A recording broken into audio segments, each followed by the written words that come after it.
do we have any humans in the house? Oh, yeah. You guys, I am so thrilled to be sitting with my friend Felicia Day. You know her from literally everything. Hello. Literally? She is literally all of the things. She's an actress. She's a writer. In fact, she has a new book that you can pick up right now, right? Right now. It's in stores right now, y'all. Anywhere you have a book. Embrace your weird, face your fears, and unleash your creativity. I am so excited to talk with you about this. Felicia, thank you for sitting down with me. Oh my gosh, thank you for being, I have not been to NYCC in 4 years, so this is like, wow, it's just as crazy. Also, people at home who are watching this, they don't understand, we're sitting by a popcorn thing that is the most nauseating smell. I'm about to Ralph every time, and when you open the door, it is just, I've been hungry. I love it. You love it? All I can think of is I'm hoping to like rub it on my body later and get the smell. It is not natural, okay? That is not like cocoa butter. Anyway. I'm sure it's moisturizing. Grease is moisturizing. We'll put it to the test later. But let's hear about the book, Felicia. I am so this is not your first book that you've written. No, I have another book I wrote. It's called You're Never Weird on the Internet, almost, and that was a memoir. It's all about me. So this book is not all about me. It's all about the reader more than just me, but it's some about me. Can you give me sort of the elevator pitch and then let's go into it, because I love the idea. I mean, straight from the source, you truly could not get better advice from someone who is a literal powerhouse that just like does shit constantly. Thank you. I want to hear your advice on how to not embrace my fears, get rid of them. Get rid of them. No, after I wrote my memoir, a lot of people came up to me and told me how my story inspired them to start creating. I was this weird homeschool girl who went to college really early. I moved to LA just expecting to be famous in a second, and it did not work for me. But it actually spurred me to start writing and making videos in my garage, which was the Guild web series. And that, thank you guys. Yeah, I just shot that for 6 years in my garage. I promise we never had a big crew or a soundstage. And then I turned that into a company called Geek and Sundry, which I left a couple years ago. But there's I made a lot of awesome stuff there, like Tabletop, Critical Role came out of there. And so I love what I do, and the fact that I can inspire other people to just embrace who they are and be free with creativity, and also just getting their voice out in the world is really important. So this book is a lot of funny, geeky advice on how to be more creative, how to define yourself as a creator and a person, and how to overcome things like procrastination and anxiety and depression, all sort of things that keep our voices silent. But I believe that creativity is the best self-care that we can do. Also, there's pictures of like roided out unicorns, and there's fart jokes. So it's fun. It's funny, and also it's good for you, I think. Well, what do you think is the biggest roadblock in creativity when someone is setting out on a creative mission, or they really want to become self-actualized in their vision? What do you think is the... Oh my God, our boots match. I know, look at that. Wow. Sorry, had to pause the question. Yeah, I'm excited about these. They're Doc Martens, so I was like, whoa.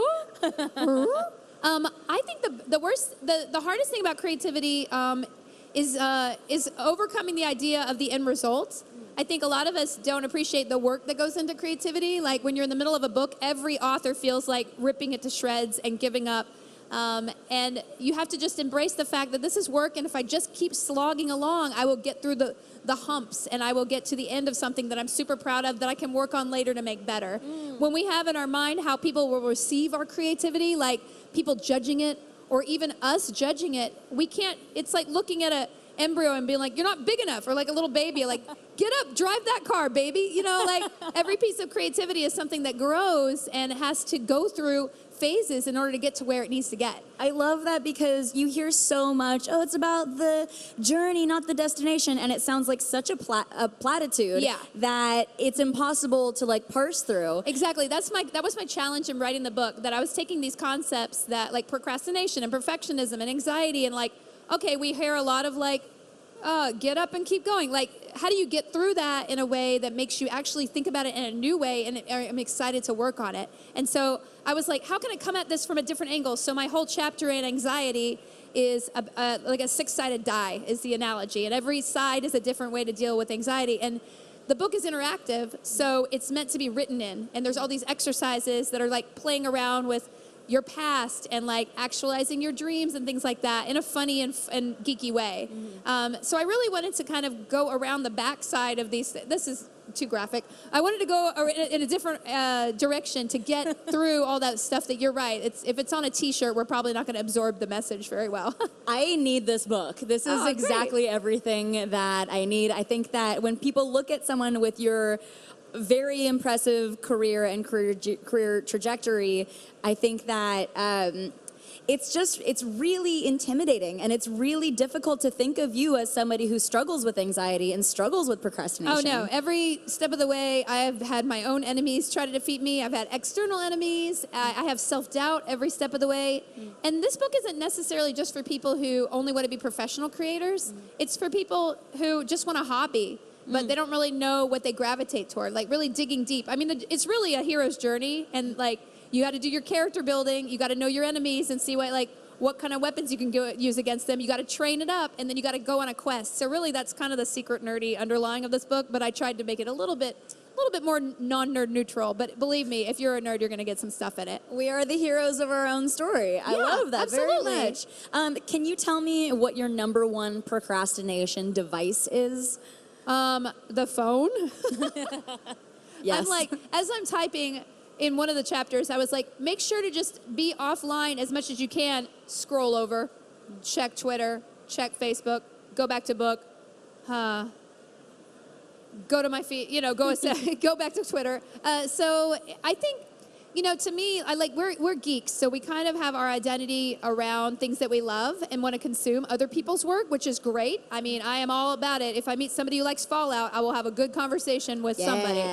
But at the end of the day, unless we give ourselves room and space a little bit every day to just let our own creativity out instead of consuming other people's stuff, whether it's social media or just watching TV or whatever, give yourself a sliver, because I think we're all ultimately happier if we're letting people see who we are through however it is we recreate, like knitting, writing, cosplay, anything. Just a little bit of that is that kind of like self-care. I think it's super important to have in your life. Oh my God. We live in such a society where we're constantly bombarded by other people's projects. And I think if you are a creative person, it can be overwhelming to see all of these people doing all of these things and think, where do I even start? Yeah, but our creativity is important. We are important. We're the only people who are going to see the world like you are the only person who's going to see the world like you do ever in existence.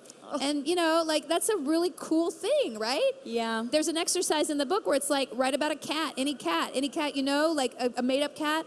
And literally every single one of the people in this room would write a different paragraph. And that's like, if you just think about that, it's kind of amazing. And it really makes you realize that what we have to offer the world is our individuality and the way we see it differently. And unless we're offering it up in some way, we're not going to feel fulfilled, and we're not going to be able to impact anybody else besides ourselves. I love that so much. Felicia, you ruled. Oh, this is so great. And you were telling me right before we went on stage that you have quite a book tour. You're going off to Jersey tomorrow. Yeah, well, I'll be in New Jersey tonight. There are signed books at the Simon & Schuster. If you're here at Javits right now, I have a panel tomorrow here and another signing after that.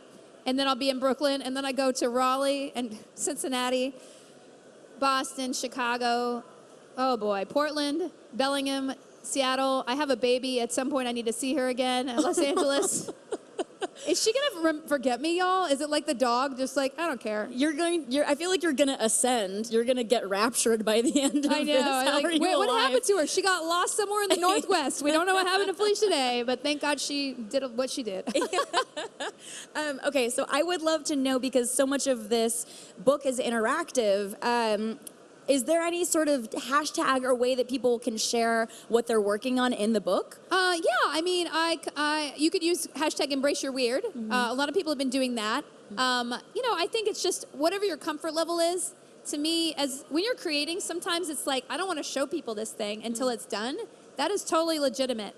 Some people don't want to write in their book. I'm like, I'd love you to rip it up, but if you don't want to do that, I think part of it is not putting ourselves in dangerous, I'm so anxious, and when I put myself in situations where I know I'm going to be anxious, I get anxious and I get upset, and my body's like, what are you doing? This party people are cool, get out of here. And like, sometimes you have to push the envelope, but sometimes you have to be gentle with yourself. So if you just want to do this book in silence and not show it to anybody, that's good because you're protecting your creator. I love that. I also love, if anybody wants to tag it, I love it when people show their work, and I love it when people show their process. And just for me. Yeah, well, there is a lot of exercises about doodling and drawing, like really bad horses. You know, not bad horse from Dr. Horrible, y'all, but a bad horse. Amazing. I think maybe the last time I interviewed you, when we sat down, I don't know if it was here or in Seattle It's con blur, right? It's It con didn't blur. have this popcorn wafting. It doesn't have the popcorn smell, but you know what it always has? This thing that I break every single time. You just destroyed that thing. Yeah, I broke it again. All right, well, I'm not putting And I it don't back know how to together. put it back together because it's a puzzle, and I don't understand it. But we sat down years ago, and it was pretty recent to The Magicians, and I asked you how, we got a Magicians whoop. is really good. It's really good, and I remember asking you, well, how did this role come about for you? And your answer was essentially, I just emailed them. I was like, can I get a part? And honestly, in so many words. it's not that easy, but I have gotten anything that anybody knows me for, it has been either because somebody saw my own work and called me, or I'm just pretty bold. I'm like, hey, what's up? And, no Hollywood person has ever hooked me up with something that's been super fulfilling. And I think that's a good lesson for me. That's not everybody's path. But for me, working outside the system and going around the system is how I got any job in the first place. And that was after a lot of people told me I needed a nose job, or I wasn't, fat enough, or I wasn't thin enough, or I wasn't I didn't fit anywhere. And that's when I got depressed, and I played a lot of World of Warcraft. But then I was like, I'm going to write something about gamers because you guys don't understand gamers. And I just want to show people, this is who I am. This is my truth. And if you don't like it, well, I don't care because somebody's going to like it. And they did. And so that's, I guess, part of the thing underneath in the book is the work of creativity is what you sign up for. And making videos, if I'd never made another video and no one saw it, it would have still been worth it to make that video. And that's what I think a lot of us, going back to your first question, we think about the end result. We think about that success we want. We want that person's career or whatever, but we don't really think about the work it takes to get there and what path they took. And so those are some things that I talk about in the book. Girl, also fart jokes. Yeah. I love that because, truly, that's been something I've thought about. Every time I think of you, I'm like, how do I get to be like Felicia where I just ask for jobs? But it's so pertinent to the subject of your book where it's like, do the work, become sure of yourself, and then people will gravitate towards you. I love that so much. Or they won't, and then I just keep showing people. I don't go away, y'all. I'm like a fungus. I'm like herpes. You really put the fun in Fungus, Felicia. I put the fun in a foot fungus. All right, that's the motto of my book. Be like Fungus. That's the takeaway. I like glitter. I get inside your cracks and never come out. Right? What else? Tenacity. That's what that is. That's it, right there. Or tenactin for foot fungus, but I won't go away. Today's episode of Sci-Fi on the Stage is brought to you by foot fungus, tenactin. I don't know. This is going downhill. Going down quick. Wrangle me, Whitney. Oh, shit. Get you right in here. Okay, so I feel like you've touched every cornerstone of entertainment that you have wanted to do so far.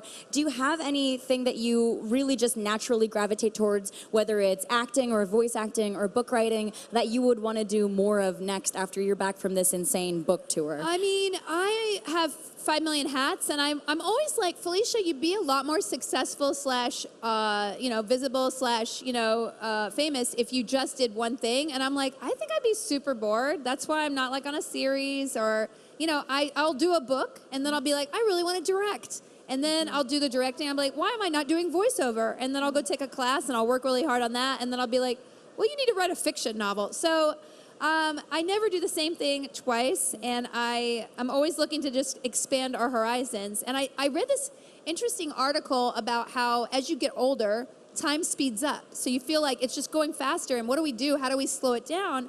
And the only real way to do that is to experience new things, because a 5-year-old going to the subway, that's all new to that kid, right? They're like, whoa, things are moving, and I don't know how that thing works. But we're just jaded. We just kind of take for granted everything around us, and if you don't expose yourself to new things or push your creativity and find new aspects of yourself you didn't know before, time just speeds up, y'all, and there's an end. Not to be depressing. It's Comic-Con. Let's talk about death. We're all gonna die. Enjoy it. No, but I think the more we can really just challenge ourselves to expand our world, travel, experience new things, see through other people's eyes, then you're going to feel like you have more life in you. And I just think that's a good thing. I want to be around as long as I can, unless I'm like this and just put me out to the pasture. So do we, again, like foot fungus, just around. Just like a foot fungus. Like a comatose, demented foot fungal senior citizen, just wheel me out on directing the a movie. Exactly. God, won't she go away? Is that something, I have to ask, is that a philosophy that you have always had where you've just always been like, I want to do all the things? Or is this something that you have realized as you get further in your career? Or is this a product of having a child? Because I imagine also having a kid, you get to see the way they take things in. I mean, I was homeschooled and I never had a test or woke up before 10 a.m. before I went to college. I know. So you think I'm weird, but nobody really digs into like, whoa, she did not have a normal upbringing. I didn't have friends, which was sad, except online. And that's why I do what I do. So everything that made me different led me to here. And that's a theme of the book as well, in that there's an exercise in there where it's like a toolbox. And I'm like, right in here, anything that makes you really different from the people around you, where you feel like, oh, I don't really have this in common with other people. That is your creator toolbox. Because if you grew up in Sri Lanka, or if you are a person who loves monster truck racing, like you have a passion for it, like those are the things that if you start creating will make your creativity soar and be different from everybody else's. Nobody ever shares a video if it's like 10 other videos. They share it because they're either experiencing like this different emotion, it's so surprising, or like, oh my God, or they're just learning something new about the world. And so those things that in school, I think, they tell you, hey, get rid of that. If you love anime, those kind of kids, everybody knows those kids, right? Oh, I love being here.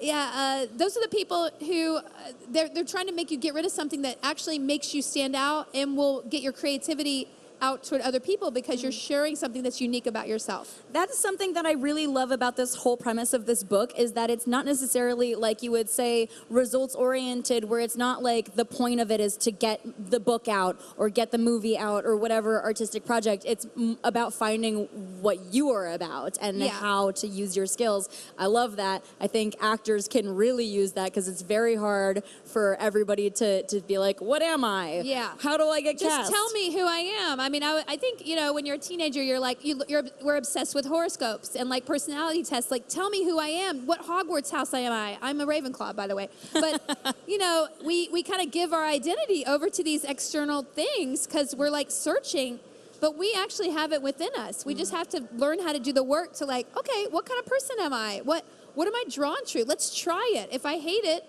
like throwing a ball is unattractive to me. If I do it, it will come back and hit me in the face. I'm convinced of it. That is not for me, but I have thrown balls. I play with balls. Oh boy. How else can we derail things? Rein me in. Well, I have one game that I would love to play with you. It is called The First Order. Ooh, what? Where are the stormtroopers? Well, it's just a little game, Felicia. It comes with this that I'm going to hold. Wow, okay. We just have like this? A whiteboard or a blackboard or whatever. Right here. Okay, and here are two prompts. I love that I match I really match well. I'm like blending in. Like, I know. Where'd she go? A palest floating head here. I mean, look at that. These is unfortunate fashion. Okay. Are magnets. They are magnets that have all of the a good amount of the characters that you have played, and I'm going to ask you in a small 15-second time frame to order them for 15 from seconds. First to last. Okay. Yeah, just a couple. So the first. Okay. Yeah, get a good look at them. Remember all the parts you've played. There's 5 of them. Okay, There's 5 of them. Okay, so round 1 is going to be put characters you've played in order of who would win in Mortal Kombat. Oh, God. The clock has started. Oh, boy. We have music. Okay. Okay. Boom. Poppy. Poppy. Oh, God. Oh, okay. Boy, that does not work, y'all. Okay, you're going to hold all 5? Penny is going to die. King of Foresters, second. Yes. Charlie, no. Okay. Charlie wins. Charlie wins. Charlie wins. I'm thinking season 7 Charlie would get her ass kicked by Poppy, and then by by especially now, she just killed. Okay, this Codex is down Magnets, there. how do they work? Codex is 4. All right, Now I have a follow-up question, which is, what is Okay. Charlie's main? What is Charlie's name? Main Main? character for Mortal Kombat. You know, I think that Charlie. That's a good question. I think Charlie. Oh boy, I would say rogue, but she's almost like maybe she's a DPS warrior. I think she's a rogue turned DPS warrior. Maybe? Yeah, I feel that. What do you think? I feel like it should be all about melee. I think she's Yeah. definitely, that's why I'm like, she's Yeah. definitely a melee character. Yeah. I mean, Codex is a priest. Poppy is a warlock, but she only has succubi. Kinga, oh boy. Kinga, I don't know. She's like a shaman because I don't understand her. I don't know how to say it. And then Penny, boy, she's just an NPC who works in Goldshire and gets killed every time. She's in the background. Deep in joke. 5 people got it? 5 people got it? Yeah. All right. Okay, are you ready for round 2? All right, I'm just going to sit on the floor here. Nice and comfy. Okay. Round I'm still 2. floating. I'm Put these. just a floating head. Oh wait, you have different. I was like, that doesn't make sense. it You have done? new prompts. Oh, You've new? got Okay, great. These are objects. Highly professional. All right. You may tell me if you've played any of those in a movie. In a movie, A Sharpie. I've played a Sharpie. I'm very good at that. Very good. Purell, wine, and camera, and water. What is this? Okay, Okay. What's the question? So, put these supplies in order of how crucial they are when packing for a con. Oh, boy. Start the clock. Okay. Water. Water. Stay hydrated. On the plane, it's really gross. Got you. Sharpie. Sharpie. Definitely Sharpie. Yeah.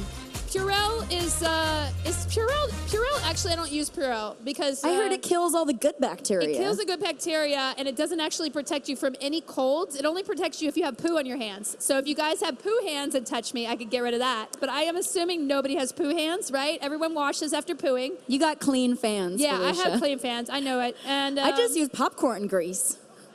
it's so gross. Hey Andre.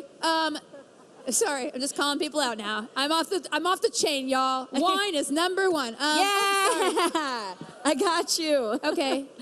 Wine, water. Listen, you got to stay hydrated and drunk. Both of them. Hydrated and drunk.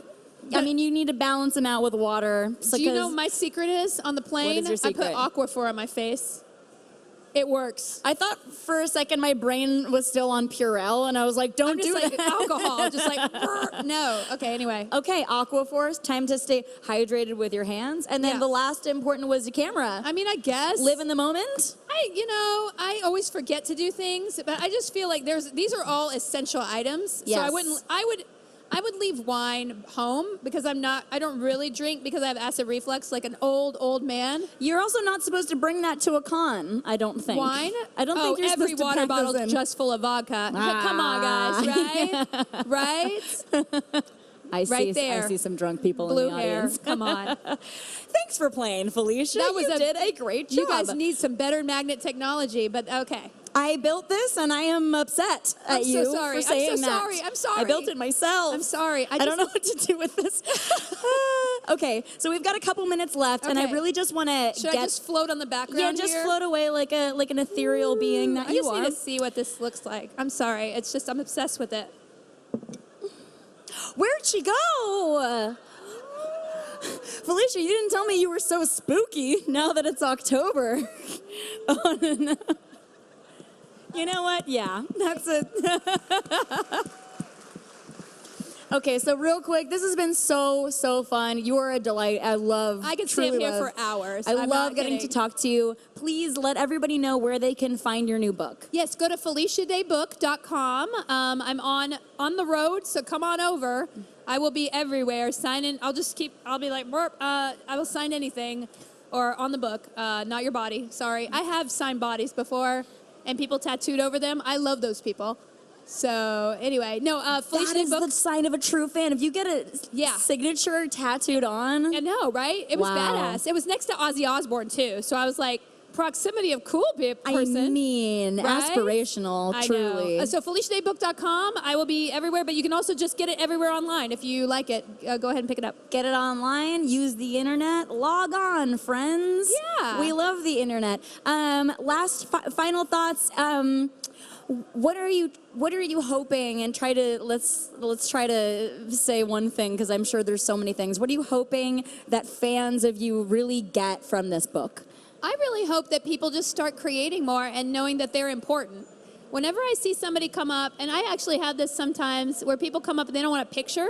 I actually talk about this. There's this girl in Hawaii who came up and was like, I don't want a picture, I'm hideous looking. And I literally cried afterwards because I was like, this girl was not only beautiful, but somehow the world taught her that she can't be proud of who she is. I'm tearing up though. This is a great way to end this. But I just feel like why do we walk around this earth? We're the only unique person like us, and yet we've been taught to be ashamed of what we love or who we are or how we look. That is like the saddest thing in the world. This is our moment.